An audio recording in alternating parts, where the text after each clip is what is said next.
আসসালামু আলাইকুম, শুভেচ্ছা সহ আমন্ত্রণ প্রবাস সংবাদে। প্রবাস সংবাদে আপনাদের সাথে আছে আমি নবনীতা। শুরুতেই জানিয়ে দিচ্ছি প্রবাস সংবাদ শিরোনাম। সঠিক ব্যক্তিকে ভোট দিতে সিরাজগঞ্জ ও টাঙ্গাইলের জনসভায় তারেক রহমানের আহ্বান, বিভ্রান্তকারীদের বিষয়ে সজাগ থাকার পরামর্শ। ক্ষমতায় গেলে সবাইকে নিয়ে সরকার গঠনে জামায়াত আমিরের প্রতিশ্রুতি, দল মত ধর্ম বর্ণ নির্বিশেষে সবার কল্যাণে কাজ করার অঙ্গীকার। পাকিস্তানের বেলুচিস্তানে সামরিক বাহিনীর অভিযানে ৯৯ সন্ত্রাসী নিহত, অভিযানের সময় ১০ নিরাপত্তা কর্মীর প্রাণহানি। এবং প্রথম সাফ ফুটসাল শিরোপাজয়ী বাংলাদেশ নারী ফুটবল দলকে চ্যানেল আয়ের সংবর্ধনা, এশিয়ান ফুটসালে শ্রেষ্ঠত্ব অর্জনের স্বপ্নে সাবিনারা।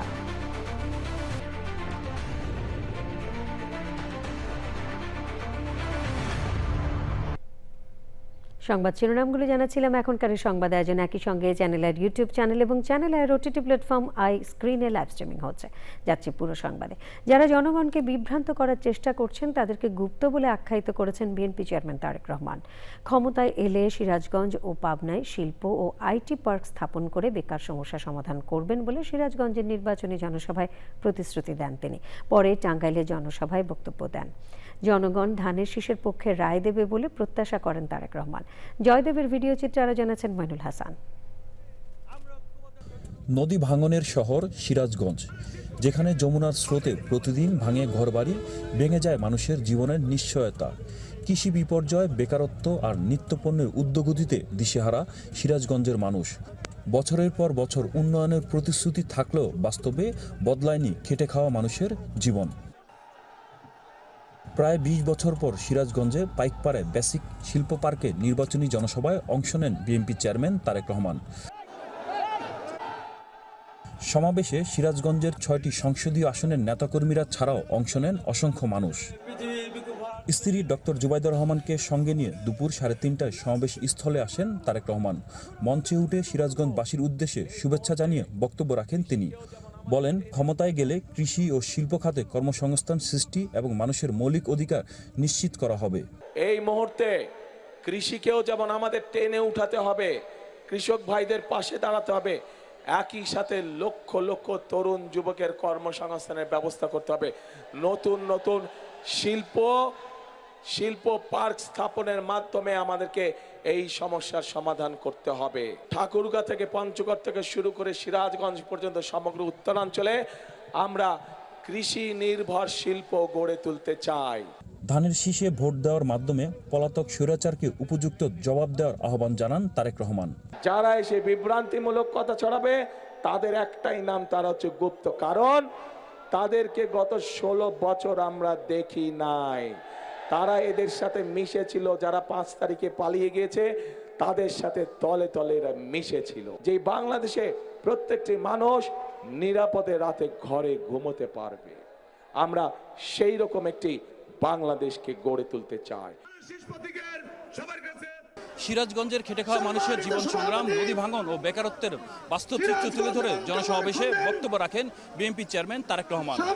বলেন, পরিবর্তনের চাবিকাঠি জনগণের হাতে, তাই গণতন্ত্র পুনরুদ্ধারে ধানের শীষের পক্ষে ভোট দেওয়ার আহ্বান জানান তিনি। গ্রহণ করি তাহলে বাংলাদেশের। এরপর টাঙ্গাইল জেলার জনসভায় বক্তব্য রাখেন তারেক রহমান। বলেন, সকলে মিলে কাজ করলে শুধু টাঙ্গাইল নয়, সারা দেশের পরিবর্তন সম্ভব। আবার কেউ এসে বাংলাদেশের মানুষের ভোটের অধিকারকে কেড়ে নিতে না পারে, বাংলাদেশের মানুষের কথা বলার অধিকার কেড়ে নিতে না পারে।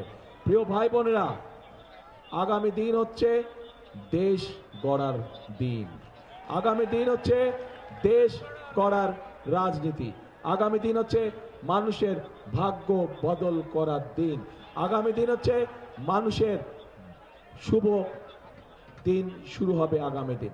কাজেই আমরা যদি সকলে ঐক্যবদ্ধ থাকি, আমরা যদি সকলে সতর্ক থাকি, তাহলে আমাদের এই অধিকার কেউ কেড়ে নিতে পারবে না ইনশাআল্লাহ। Monirul Hasan, channel I, Tangail. ক্ষমতায় গেলে সবাইকে নিয়ে সরকার গঠন করা হবে উল্লেখ করে জামায়াতে ইসলামের আমির ডাক্তার শফিকুর রহমান বলেছেন, দল মত ধর্ম বর্ণ নির্বিশেষে বাংলাদেশকে এগিয়ে নিতে কাজ করবে জামায়াত। কুমিল্লার 14 গ্রামে জনসভায় তিনি আরও বলেন, বেকার ভাতা নয়, তরুণ সমাজকে স্বাবলম্বী করে গড়ে তুলতে চান তারা। তাফহিমুল ইসলাম জানাচ্ছেন। নির্বাচনী প্রচারের দশম দিনে কুমিল্লার 14 গ্রামে জামায়াতে ইসলামের নেতৃত্বে 11 দলীয় নির্বাচনী ঐক্যের জনসভা। 14 গ্রামের পাইলট উচ্চ বিদ্যালয় মাঠে খণ্ড খণ্ড মিছিল নিয়ে সমবেত হন নেতাকর্মী ও সমর্থকরা। জনসভায় যোগ দেন 11 দলীয় নির্বাচনী ঐক্যের শীর্ষ নেতারা। কুমিল্লার 11টি আসনকে বিশেষ গুরুত্ব দিয়ে জোটের শীর্ষ নেতারা সারা দেশে তাদের প্রার্থীদের ভোট দেওয়ার আহ্বান জানান। গোটা বাংলাদেশে আগুন জ্বলবে, আগুন। খবরদার, হুঁশিয়ার করে দেই, যদি নারী সমাজের গায়ে হাত তোলা হয়, তাদেরকে যদি অসম্মান করা হয়, যে আগুন জ্বলবে সে আগুন নিভানোর ক্ষমতা কারো হবে না। আমরা সরকার গঠন করলে সবচেয়ে বেশি প্রায়োরিটি পাবে জুলাই গণঅভ্যুত্থানের জুলাই খুনিদের বিচার, শরীফ ওসমান হাদির হত্যার বিচার। সেই বিচার আমরা এই বাংলার মাটিতে নিশ্চিত করব ইনশাআল্লাহ। জামাতের আমির ডাক্তার শফিকুর রহমান বলেন, ক্ষমতায় গেলে ঐক্যের সরকার গঠন করা হবে। আমাদের লক্ষ্য জাতিকে ঐক্যবদ্ধ করে এগিয়ে যাওয়া। এই জন্য দলের ভিতরে দলকে হজম করার এই নীতিতে আমরা বিশ্বাস করি না। আমরা দলকে তার সম্মানের জায়গায় রেখে যার যার প্রতীকে 11টি দল নির্বাচনে আমরা অবতীর্ণ হয়েছি। আর আমরা ঘোষণা দিয়েছি, প্রতীক যেখানে যেটা পড়বে ওইটাই আমাদের সবার প্রতীক। আমরা এইভাবে ঐক্যের একটা বার্তাই জাতিকে দিচ্ছি। আমরা কথা দিচ্ছি, ইনশাআল্লাহ আগামীতে ঐক্যের সরকার গঠিত হবে। এমনকি এখন যারা আমাদের সাথে প্রতিদ্বন্দ্বিতা করবেন, আল্লাহ তাআলা যদি আমাদেরকে সফলতা দেন, আমরা যদি বিজয়ী হই, আমরা তাদেরকেও বলবো, আসেন আপনারা অবদান রাখেন। চাঁদাবাজির বিরুদ্ধে আবারও হুঁশিয়ারি দেন তিনি। চাঁদাবাজি সহ যত দুর্নীতি আছে আমরা এগুলার জড় কেটে দিতে চাই ইনশাআল্লাহ তাআলা। এতে কারো ভয় পাওয়ার তো কিছু নেই। যারা চাঁদাবাজি করেন, দুর্নীতি করেন, তাদের ভয় পাওয়ার কিছু নেই। আমরা তো এমন একটা সমাজ গড়তে চাচ্ছি যেখানে প্রত্যেকটা নাগরিক তার জীবন, সম্পদ এবং ইজ্জতের নিরাপত্তা ভোগ করবে ইনশাআল্লাহ। এমন হালাল রুজি দিয়ে সম্মানের সাথে সে বেঁচে থাকবে ইনশাআল্লাহ। বক্তব্য শেষে কুমিল্লা 11 আসনের প্রার্থী জামায়াতে ইসলামের নায়েবে আমির সৈয়দ আব্দুল্লাহ মোহাম্মদ তাহেরকে দাড়িপাল্লা তুলে দেন দলের আমির। তাফহিমুল ইসলাম, চ্যানেল আই, 14 গ্রাম, কুমিল্লা। নির্বাচনে পুরুষের তুলনায় নারীর প্রার্থিতা মাত্র 3.6%। নারীর ভোট ও ভবিষ্যতে রাষ্ট্রের কর্মজীবী নারীর ভূমিকা বিষয়ক আলোচনায় এ তথ্য উঠে আসে। কোনো নারী প্রার্থী হয়রানির শিকার হলে সব নারীকে রাস্তায় নামার আহ্বান জানিয়েছেন বিভিন্ন রাজনৈতিক দলের নারী প্রতিনিধিরা। সুলতানা হিমু জানাচ্ছেন। ত্রয়োদশ জাতীয় সংসদ নির্বাচনের দৌড়ে পিছিয়ে নারীরা। পরিসংখ্যানে পুরুষের তুলনায় যার হিসেবটা দাঁড়াচ্ছে প্রায় 3.6%। বেশিরভাগ নারী প্রার্থিতা পেয়েছেন পারিবারিক সূত্রে। এমন চিত্রই তুলে ধরলেন আলোচনা সভায় বিভিন্ন রাজনৈতিক দলের মনোনীত নারী প্রতিনিধিরা। 30টি দলে তো কেউ নাই। আওয়াজ ফাউন্ডেশন ও foundation for law and development ফ্ল্যাড এর আয়োজনে বক্তারা বলেন, সংসদে নারীদের অলংকারের মতো উপস্থিত থাকলেই হবে না, নারীদের উন্নয়নে মাঠে কাজ করতে হবে। ক্ষমতার যে দাপট, মাসেলের যে দাপট, সন্ত্রাসের যে দাপট, এই সমস্ত কিছুর মধ্য দিয়ে নাগরিক পরিচয়ে নারীরা প্রার্থী হবেন, সেটা আমরা মনে করি খুবই গুরুত্বপূর্ণ। যেই মা বোনকে রাস্তায় হেনস্থা হতে হচ্ছে, মানুষের বাড়িতে গিয়ে হেনস্থা হতে হচ্ছে, সেই মা বোন কিন্তু আপনাদের ভোটের বাক্স বন্ধ করে দিবে। একদম সাবধান। আগে আমাদের এনভায়রনমেন্ট নিশ্চিত করতে হবে, সিকিউরিটি নিশ্চিত করতে হবে, এরপরে আমরা সবাই মিলে নির্বাচনে দাঁড়াবো। কোন দল থেকে কতজন নারী গেল, আমি মনে করি this is not main factor. এটা কতটুকু কোয়ালিটিফুল নারীকে দেওয়া হয়েছে, যারা 1 জন 10 জনের কথা বলতে পারে। অর্নামেন্টাল কোনো শোপিস হবে না নারীরা, এটা আমাদের খেয়াল করতে হবে। 9 কোটি নারীর প্রতিনিধি হয়ে আপনারা যাচ্ছেন, সেখানে আমরা মহিলারা না থাকতে পারি আমাদের কথা বলার জন্য, আপনারা যেন ভুলে যাবেন না। নির্বাচনের পর সিদ্ধান্ত গ্রহণ ও নেতৃত্বে নারীদের অংশগ্রহণ কতটুকু এগোবে তা নিয়ে সংশয় প্রকাশ করেন আয়োজকরা। আগামী জাতীয় নির্বাচনে যাই হোক না কেন, আমরা পিছিয়ে থাকবো না। সংখ্যায় আমরা পুরুষের চাইতে বেশি। এই সংখ্যা যেন প্রাধান্য পায় প্রতিটি ক্ষেত্রে, মর্যাদা পায় প্রতিটি ক্ষেত্রে। নারীবান্ধব রাষ্ট্র গড়ে তোলার মধ্য দিয়ে উন্নত বাংলাদেশ গড়ে তোলার প্রত্যাশা জানান বক্তারা। Sultana Himu, channel I, Dhaka. পাকিস্তানের বেলুচিস্তানে নিরাপত্তা বাহিনীর অভিযানে কমপক্ষে 99 জন সন্ত্রাসী নিহত হয়েছে বলে জানিয়েছে দেশটির সরকার। 12টি স্থানে সমন্বিত হামলা নস্যাতের দাবি করেছে প্রশাসন। তবে হামলা প্রতিহত করতে গিয়ে সংঘর্ষে নিরাপত্তা বাহিনীর 10 জন সদস্য নিহত হয়েছে বলে জানানো হয়। ফিতনাউল হিন্দুস্তান নামক একটি গোষ্ঠী ওই হামলাগুলোর চেষ্টা করে বলে জানিয়েছে পাকিস্তানের সামরিক বাহিনী। পাকিস্তানের প্রধানমন্ত্রী শাহবাজ শরীফ নিরাপত্তা বাহিনীর সফল অভিযানের প্রশংসা করেছেন। নিহত নিরাপত্তা বাহিনীর সদস্যদের প্রতি শ্রদ্ধা জানিয়ে তিনি বলেন, পাকিস্তান থেকে সন্ত্রাসবাদ নির্মূল না হওয়া পর্যন্ত লড়াই চলবে। ইরানের পররাষ্ট্রমন্ত্রী আব্বাস আরাগচি বলেছেন, যুক্তরাষ্ট্রের সাথে ন্যায়সঙ্গত ও সমতা ভিত্তিক আলোচনায় বসতে প্রস্তুত তার দেশ, তবে কোনো ধরনের হুমকির মুখে আলোচনা নয়। ইরানে মার্কিন হামলার হুমকি এবং মধ্যপ্রাচ্যে অতিরিক্ত মার্কিন রণতরী পাঠানোর মধ্যে এই বক্তব্য এলো। এদিকে ইরানের ইসলামিক রিভলিউশনারি গার্ড IRGC-কে সন্ত্রাসী সংগঠন হিসেবে ঘোষণা দিয়েছে ইউরোপীয় ইউনিয়ন। সুদীপ্তা মাহমুদ জানাচ্ছেন। মার্কিন প্রেসিডেন্ট ডোনাল্ড ট্রাম্পের প্রথম মেয়াদে 2018 সালে ইরানের সাথে পারমাণবিক চুক্তি থেকে সরে যায় যুক্তরাষ্ট্র। এরপর থেকে দু দেশের মধ্যে দেখা দেয় উত্তেজনা। সম্প্রতি চলছে পাল্টাপাল্টি হামলার হুমকি। শুক্রবার তুরস্কের পররাষ্ট্রমন্ত্রী হাকান ফিদানের সঙ্গে যৌথ সংবাদ সম্মেলনে ইরানের পররাষ্ট্রমন্ত্রী আরাগচি জানান, যৌক্তিক আলোচনা চায় ইরান, তবে ইরানের প্রতিরক্ষা ও ক্ষেপণাস্ত্র সক্ষমতা নিয়ে কোনো আলোচনা নয় জানিয়ে তিনি বলেন, ইরানের জনগণের নিরাপত্তা অন্য কারো চিন্তার বিষয় নয়। মার্কিন প্রেসিডেন্ট ডোনাল্ড ট্রাম্প বলেছেন, বিমানবাহী রণতরী USS আব্রাহাম লিঙ্কনের নেতৃত্বে বড় নৌবহর ইরানের দিকে এগিয়ে যাচ্ছে। পরমাণু চুক্তি নিয়ে ইরান আলোচনায় না এলে প্রয়োজনে সহিংস হতে প্রস্তুত ওয়াশিংটন। চীন সফরে থাকা ব্রিটিশ প্রধানমন্ত্রী কিয়ার স্টারমার সাংবাদিকদের জানান, ইরানে হামলা চালালে যুক্তরাষ্ট্রকে সমর্থন দেবে না যুক্তরাজ্য। তবে ইরানের বিপ্লবী গার্ড IRGC-কে সন্ত্রাসী সংগঠন ঘোষণার পাশাপাশি দেশটির 21টি সরকারি সংস্থা, স্বরাষ্ট্রমন্ত্রী ও বেশ কয়েকজন সরকারি কর্মকর্তার ওপর ভিসা নিষেধাজ্ঞা আরোপ এবং সম্পদ জব্দের পদক্ষেপ নিয়েছে ইউরোপীয় union. Sudipta Mahmud, channel I. কানাডার টরন্টোতে টরন্টো ফিল্ম ফোরামের উদ্যোগে ড্যানফোর্থ অ্যাভিনিউর মাল্টিকালচারাল ফিল্ম স্ক্রিনিং সেন্টারে আন্তর্জাতিক খ্যাতিসম্পন্ন নোনা পানি চলচ্চিত্র প্রদর্শিত হয়েছে। সৈয়দা নিগার বানুর কাহিনী, চিত্রনাট্য ও পরিচালনায় নির্মিত চলচ্চিত্রটিতে বাংলাদেশের দক্ষিণাঞ্চলের সুন্দরবন এলাকার সাধারণ মানুষের জীবনযাত্রা শৈল্পিকভাবে চিত্রিত হয়েছে। বিস্তারিত কানাডা প্রতিনিধি আহসান রাজীব বুলবুলের রিপোর্টে। চাল দিতে চাই আর কি চাই, তুমি বোঝো না? নোনা পানি চলচ্চিত্রটি 2023 সালে 29তম কলকাতা আন্তর্জাতিক চলচ্চিত্র উৎসবে ভূয়সী প্রশংসা লাভ করে এবং একই বছরে শ্রীলঙ্কার জাফনা চলচ্চিত্র উৎসবে এটি পুরস্কৃত হয়। সব থেকে বড় বিষয় আমার কাছে যেটা মনে হয়েছে, নারীকে যেভাবে পণ্য হিসেবে দেখা হয় সেই জায়গায় একটা তীব্র প্রতিবাদ উনি এই ছবিতে দিয়েছেন। জলবায়ু পরিবর্তন কিভাবে দক্ষিণাঞ্চলের খেটে খাওয়া মানুষের জীবনে নেতিবাচক প্রভাব ফেলেছে তা চমৎকারভাবে চলচ্চিত্রে ফুটে উঠেছে। এমন আয়োজন আপনারা করুন, প্রোৎসাহিত করুন, যারা এমনি করে আমাদের মধ্যে অনেক সুপ্ত প্রতিভা লুকায়িত আছে, হিডেন আছে। নির্মাণ শৈলী ও বিভিন্ন চরিত্রের অভিনয় উপস্থিত দর্শকদের মুগ্ধ করে।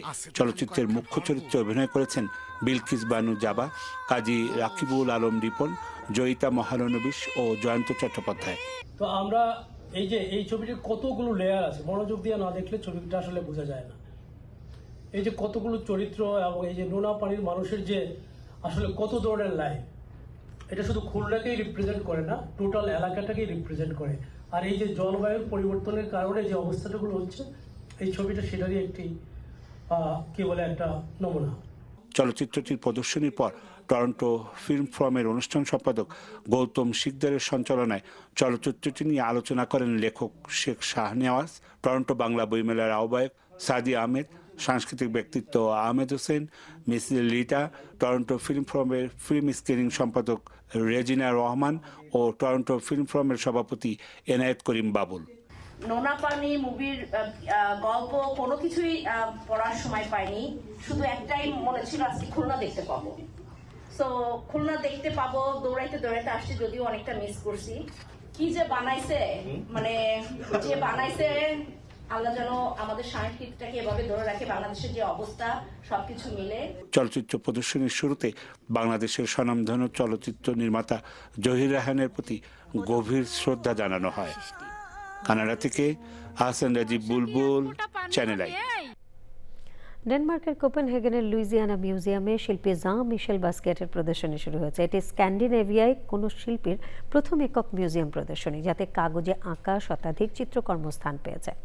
মানুষের মাথার গঠনের উপর আলোকপাত করা এই প্রদর্শনীতে রয়েছে শিল্পীর নিজের সংগ্রহে থাকা প্রাচীন চিত্রকর্ম। কিউরেটর আন্ডারস্কোল্ড বলেন, এগুলো দর্শককে ভিন্নধর্মী চিত্রকর্ম দেখতে আকৃষ্ট করছে। 17 মে পর্যন্ত চলবে এই প্রদর্শনী।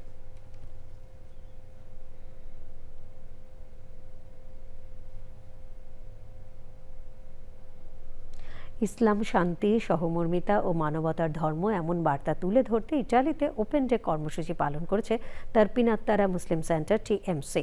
রাজধানী রোমে আয়োজিত অনুষ্ঠানে দেশটিতে বসবাসকারী মুসলিমদের, অমুসলিম প্রতিবেশী, বিভিন্ন ধর্মীয় প্রতিষ্ঠানের প্রতিনিধি এবং ইটালির নাগরিকরা বিপুল উৎসাহে অংশ নেন।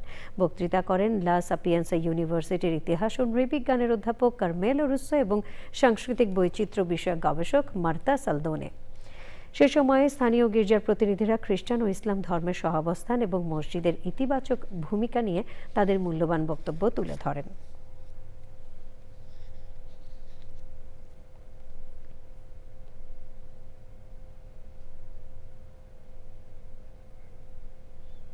ইটালিতে বসবাসরত ব্রাহ্মণবাড়িয়াবাসীদের সংগঠন ব্রাহ্মণবাড়িয়া ঐক্য পরিষদ কর্নেলিয়া বাত্তিস্তিনির 101 সদস্য বিশিষ্ট পূর্ণাঙ্গ কমিটি ঘোষণা করা হয়েছে। শওকত আলীকে প্রধান উপদেষ্টা, আমানুল্লাহ আমানকে সভাপতি, মাসুদ রানাকে সিনিয়র সহ সভাপতি, লোকমান ভূঁইয়াকে সাধারণ সম্পাদক, মোহাম্মদ রিমন মীরকে যুগ্ম সাধারণ সম্পাদক এবং শিহাব ভূঁইয়াকে সাংগঠনিক সম্পাদক হিসেবে দায়িত্ব দেওয়া হয়েছে। সে সময় সংগঠনের নেতৃবৃন্দ ছাড়াও ইটালিতে বসবাসরত ব্রাহ্মণবাড়িয়ার বিভিন্ন শ্রেণী পেশার মানুষ উপস্থিত ছিলেন।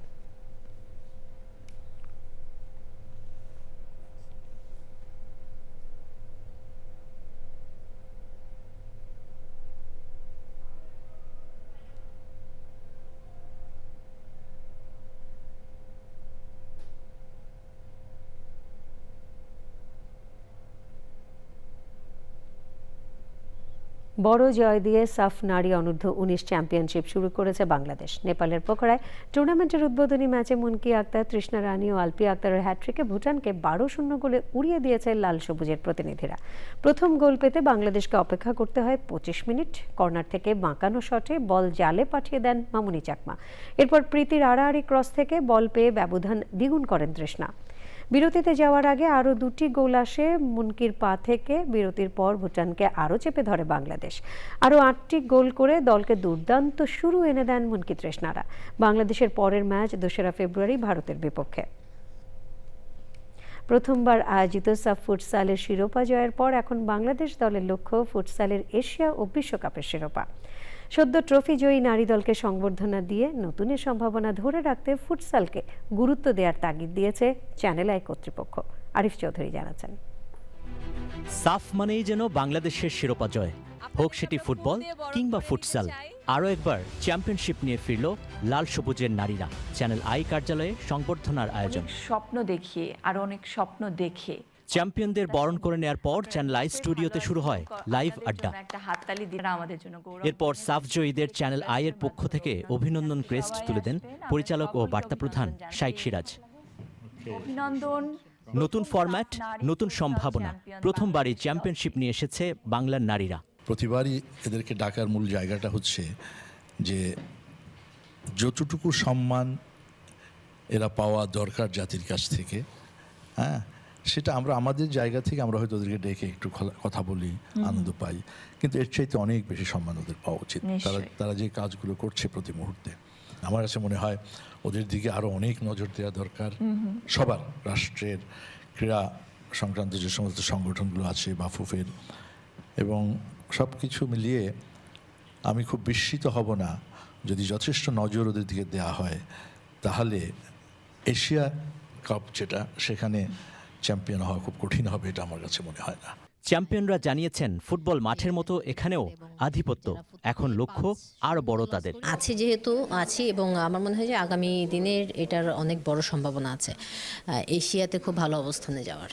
আগে তো আমরা সাউথ এশিয়া ভাবতাম, বাট আমার মনে হয় যে এশিয়াতে যাওয়ার খুব ভালো সম্ভাবনা ফুটসালে আছে। আসলেই আমাদের লক্ষ্য ছিল, কিন্তু আমরা কাউকে বলি নাই।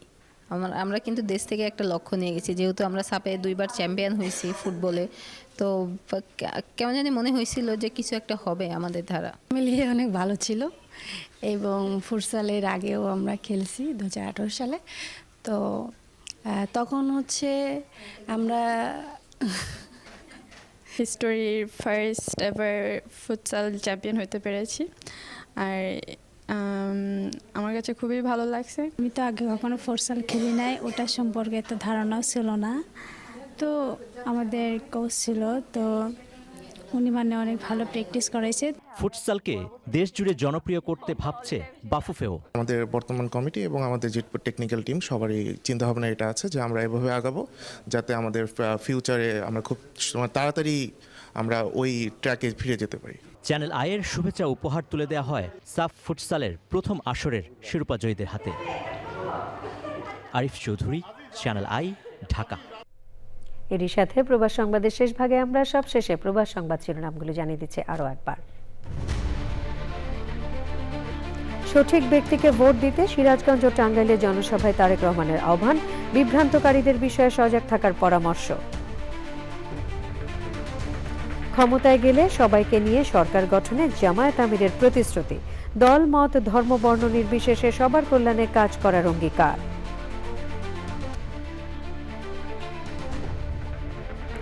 পাকিস্তানের বেলুচিস্তানে সামরিক বাহিনীর অভিযানে 99 সন্ত্রাসী নিহত, অভিযানের সময় 10 নিরাপত্তা কর্মীর প্রাণহানি।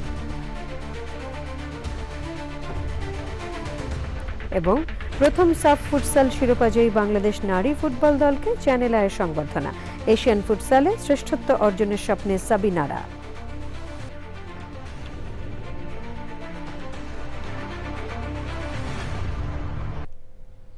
প্রিয় দর্শক, চ্যানেল আয়ের সবশেষ সংবাদ জানতে ভিজিট করুন channelionline.com-এ। যুক্ত থাকুন আমাদের সোশ্যাল মিডিয়ার প্ল্যাটফর্মগুলোর সাথে। এই ছিল প্রবাস সংবাদের সাথে থাকার জন্য সকলকে ধন্যবাদ।